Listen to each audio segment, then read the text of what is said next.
तुम तो चिल्लाते ही रहते हो, तुम तो रोते ही रहते हो, तुम तो बकवास ही करते रहते हो, वो तो खाता ही रहता है। तो बस इस तरह के सेंटेंसेस जो कि अक्सर हमें हमारी डे टू डे लाइफ में न जाने कितने बार इनका यूज़ करना होता है। आई एम श्योर आप लोगों ने भी इस तरह के सेंटेंसेस अपनी डे टू डे लाइफ में न जाने कितने ही बार यूज़ किया होगा और सुना भी होगा। सो डोंट वरी गाइस, आज की इस वीडियो में हम लोग सीखने वाले हैं कि इस तरह के सभी सेंटेंसेस को इंग्लिश में कैसे बोला जाता है। तो गैस इस तरह के सभी सेंटेंसेस को इंग्लिश में बोलने के लिए जिस स्ट्रक्चर का यूज़ किया जाता है सबसे पहले बोला जाता है सब्जेक्ट, उसके बाद में keep oblique keeps plus verb में आईएनजी प्लस ओनली। तो यहाँ पे गाइस एक और बात क्लियर करना चाहूँगा, अगर आपका सब्जेक्ट सिंगुलर है तो कीप्स का यूज़ होगा, अगर प्लूरल है तो कीप का यूज़ होगा। तो आइए कुछ एग्जांपल्स लेते हैं गाइस ताकि इसे और बेटर तरीके से सीख सके। तुम तो चिल्लाते ही रहते हो, you keep shouting only, you keep shouting only. तुम तो रोते ही रहते हो, you keep crying only, you keep crying only. तुम तो बकवासी करते रहते हो, you keep talking nonsense only, you keep talking nonsense only. वो तो खाता ही रहता है, he keeps eating only, he keeps eating only. वो तो पढ़ती ही रहती है, she keeps studying only, she keeps studying only.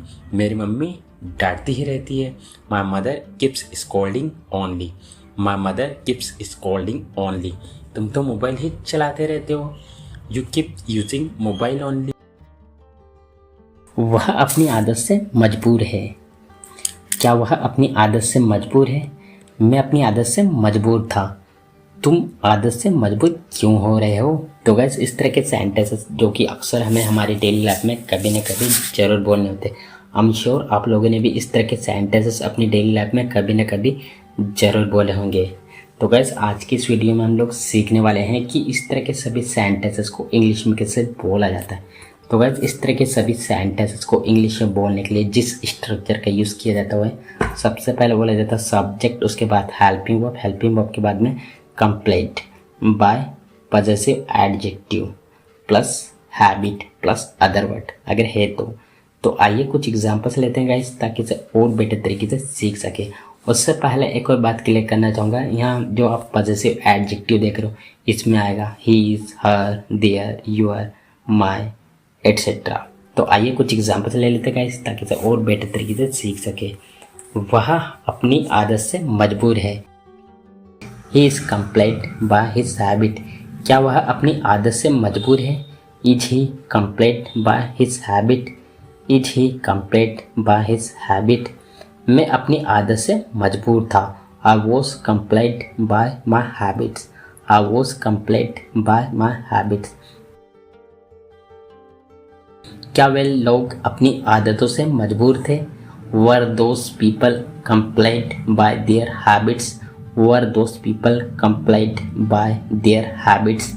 वह बहाने बनाने की आदत से मजबूर था, complaint by the habit of making excuses. वह चोरी करने की आदत से मजबूर हुआ करता था, he used to be complaint by the habit of stealing. मुझे मत पकाओ, पका क्यों रहे हो?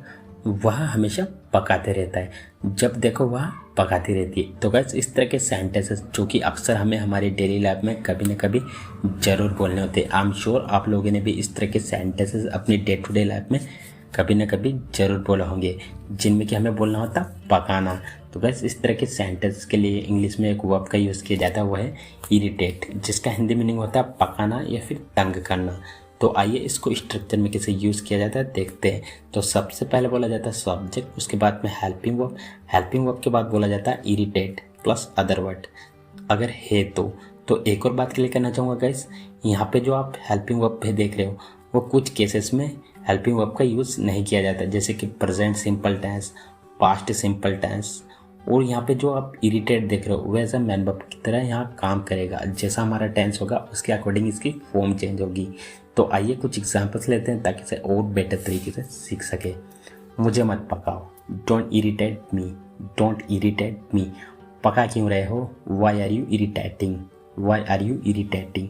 तुम हमेशा पकाते हो, you always irritate, you always irritate. वह हमेशा पकाता है, he always irritates, he always irritates.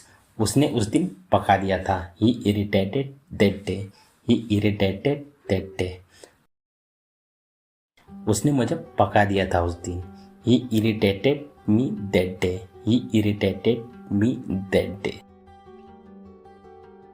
उसने मुझे धोखे में रखा, उसे धोखे में रखा जा रहा है। तुमने मुझे धोखे में क्यों रखा? पक्का वह तुम्हें धोखे में रख रहा होगा। तो बस इस तरह के सेंटेंसेस अक्सर हमें हमारी डेली लाइफ में कभी न कभी ज़रूर बोलने होते। आई एम श्योर आप लोगों ने भी इस तरह के सेंटेंसेस अपनी डेली लाइफ में कभी न कभी ज़रूर बोले होंगे और सुने भी होंगे। सो डोंट वरी गाइस, आज की इस वीडियो में हम लोग सीखने वाला है कि इस तरह के सभी सेंटेंसेस को इंग्लिश में कैसे बोला जाता है।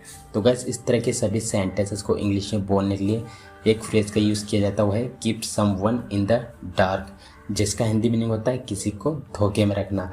तो गाइस, यहाँ पे एक और बात क्लियर करना चाहूँगा, ये जो यहाँ पे आप कीप देख रहे हो वो एज अ मैन वर्ब की तरह काम करेगा। जैसा हमारा टेंस होगा उसके अकॉर्डिंग इसकी फॉर्म चेंज होगी। और जो आप यहाँ पे समवन देख रहे हो वह वहाँ पर आप उस चीज़ का जिक्र करोगे जिसको भी आप धोखे में रखने की बात करो। वहाँ पे कोई नाउन भी हो सकता है या फिर ऑब्जेक्ट प्रोनाउन, जैसे कि मी, अस, ही, हर, यू, देम एट्सेट्रा। तो आइए यहाँ पे कुछ एग्जांपल्स लेते हैं ताकि इसे और बेटर तरीके से सीख सके। उसने मुझे धोखे में रखा। He kept me in the dark. He kept me in the dark. उसे धोखे में रखा जा रहा है। He was being kept in the dark. He was being kept in the dark. तूने मुझे धोखे में क्यों रखा? Why did you keep me in the dark. Why did you keep me in the dark. पक्का वह तुम्हें धोखे में रख रहा होगा। He must be keeping you in the dark. He must be keeping you in the dark. धोखे में मत रखना मुझे।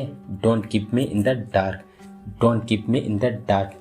मैं आपको धोखे में नहीं रखूँगा। I will not keep you in the dark. I will not keep you in the dark. वह एक हफ्ते से उसे धोखे में रख रहा था। He had been keeping her in the dark for 1 week. He had been keeping her in the dark for 1 week. धोखे में तो नहीं रखोगे ना मुझे? You will not keep me in the dark, will you? You will not keep me in the dark, will you? हमें किसी को धोखे में नहीं रखना चाहिए। We should not keep someone in the dark. We should not keep someone in the dark. तो guys, आज की इस वीडियो में बस इतना ही। आई होप आज की वीडियो आप लोगों को बहुत पसंद आया होगा। अगर आपको अच्छा लगा है तो वीडियो को लाइक करें। अगर आप हमारे चैनल पर पहली बार आए हो तो वीडियो को लाइक और चैनल को सब्सक्राइब करना ना भूलें। मिलते हैं एक शानदार वीडियो में। Till then take care.